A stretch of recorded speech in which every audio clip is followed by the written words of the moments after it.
আজকে আপনাদের একটা গল্প শোনাবো। তো এই গল্পটা যেদিন আমি প্রথম শুনি আমার চোখ ছলছল করছিল। আজকেও যখন ভেবেছি আপনাদের এই গল্পটা শোনাবো, তো আমার কণ্ঠ অলরেডি ভার হয়ে গেছে। তো চলুন গল্পটা শুরু করি। একবার আমার একটি ক্লাসে টিচার এসে ঢুকলো ক্লাসে। তো একটা মেয়েকে বললেন, আজকে তোমাদের পড়াবো না, আজকে তোমাদের সঙ্গে একটা গেম খেলবো। তো আমরা তো বেশ খুশি। সেই মেয়েটাকে বলল, তুমি তোমার পছন্দের 10 জনের নাম লিখো, যারা তোমার কাছের, যাদেরকে তুমি আপন ভাবো। এটাই আজকে গেম। আমরা ভাবলাম এটা আবার কেমন গেম। তো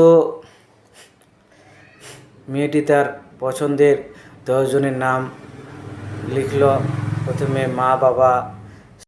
তো মেয়েটিকে বলল 10 জনের নাম, মা বাবা, স্বামী, তারপরে সন্তান।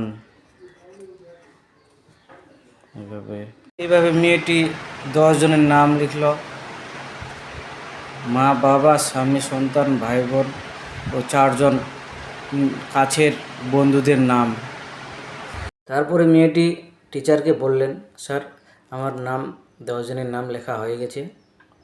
এইবার টিচার বোর্ডের দিকে তাকালেন, তাকিয়ে বললেন, এখান থেকে যে কোনো 4 জনের নাম মুছে ফেলো, আর বাকি 6 জনের নাম রাখো, যারা তোমার একান্ত কাছের।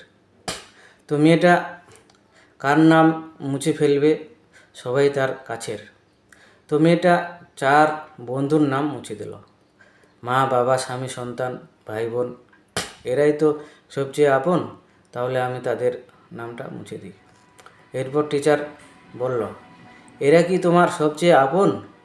তো মেয়েটা বলল, হ্যাঁ। তো এই আপনজনদের মধ্যে তোমার সবচেয়ে বেশি যে 4 জন আপন, তাদের নাম রেখে বাকি 2 জনের নাম তুমি মুছে দাও। এবার মেয়েটা আরও বেশি দ্বিধায় পড়ে গেল, আর নাম মুছবে। তারপর সে ঠিক করলো সে তার ভাই বোনের নাম মুছবে। ভাই বোনের নাম মুছতে গিয়ে তার খুব খুব কষ্ট হচ্ছিল। যে ভাই বোন এত আপন, তারপরও মনে হয় মা বাবা, স্বামী, সন্তান বেশি কাছের। এই জন্য ভাই বোনের নামটা মুছে দিল। তারপরে টিচার আবার বলল, এর মধ্যে থেকে সবচেয়ে কাছের যে 2 জন, সেই 2 জনের নাম রেখে বাকি 2 জনের নাম মুছে ফেলো। এবার মেয়েটা তো বেশি দ্বিধায় পড়ে গেল। এ কী হচ্ছে? টিচার বলল, এত টেনশন নেওয়ার কি আছে? আমি তো তোমাকে এদেরকে জীবন থেকে মুছে ফেলতে বলছি না, শুধুমাত্র বোর্ড থেকে এদের নামটা মুছতে বলছি। সে কি করবে? স্বামী, সন্তান, না বাবা মা, কোনটা বেশি আপন? সে কনফিউজ হয়ে গেল। অনেকক্ষণ চুপ করে দাঁড়িয়ে থাকার পর সে মা বাবার নামটা মুছে দিল। বোর্ডে সামান্য একটা নাম, তারপরেও মনে হচ্ছিল যে কলিজাটা তার ছেড়ে যাচ্ছিল। যে মা বাবার চাইতেও কি বেশি আপন স্বামী, সন্তান। সে চুপ করে দাঁড়িয়ে রইল। মনে হচ্ছে তার মধ্যে বিশাল একটা ঝড় বইছে। তো টিচার বলল, মা, তুমি এত টেনশন নিও না, এটা জাস্ট একটা গেম, আর কিছুই না। কিন্তু সাধারণ একটা গেম আজকে অনেক কিছু শিখিয়ে দিয়ে গেল। তো বলো, তুমি মা বাবার নামটা কেন মুছেছ? সেটা বলো তো। বলল যে, স্যার, বিয়ের পর এখন আমার স্বামী সন্তানই সবচেয়ে বেশি আপন।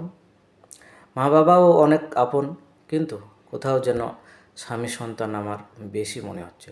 এই জন্য আমি আমার মা বাবার নামটা মুছে দিলাম। এখন টিচার বলল, এইবার যে তুমি তোমার স্বামী সন্তান এই 2 জনের মধ্যে থেকে যে তোমাকে একজনকে চুজ করতে হবে, তাহলে তুমি তার নামটা রেখে বাকি নামটা মুছে ফেলো। এখন মেয়েটা পড়ল চরম বিপদে। সে স্বামী বা সন্তান এর মধ্যে থেকে কাউকে বাঁচতে হলে সে কাকে বেছে নেবে?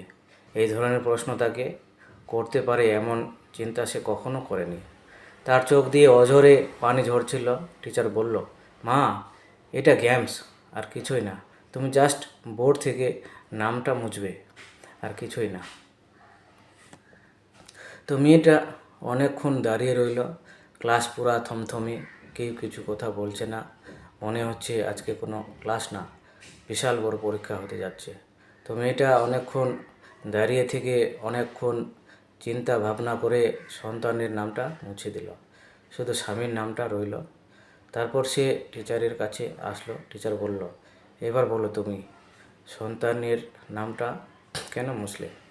স্বামীর নামটা রেখে তারপর মেয়েটা বলল, আমি প্রথম যখন আমার বন্ধুবান্ধবের নাম মুছি তখন মনে হয়েছে তারা বন্ধুবান্ধব, তাদেরকে ছাড়া আমার জীবন চলবে। তারপরে যখন আমি ভাই বোনের নাম মুছি তখন মনে হয়েছে ভাই বোন তো একটা সময় পর হয়ে যায়, তাদের সংসার হয়ে যায়, তারপর তারা ব্যস্ত হয়ে যায়, মা বাবা স্বামী সন্তানই সবচেয়ে বেশি আপন। এরপর যখন আমি মা বাবার নাম মুছি তখন আমার মনে হয়েছে আমার এখন সংসার আছে, আমার বিপদে আপদে সবসময় স্বামী সন্তান নিয়ে থাকি। অবশ্যই মা বাবার দায়িত্ব আমি পালন করি, কিন্তু সবচেয়ে মনে হয় কাছের মানুষ, যেটা আমার স্বামী আর সন্তান।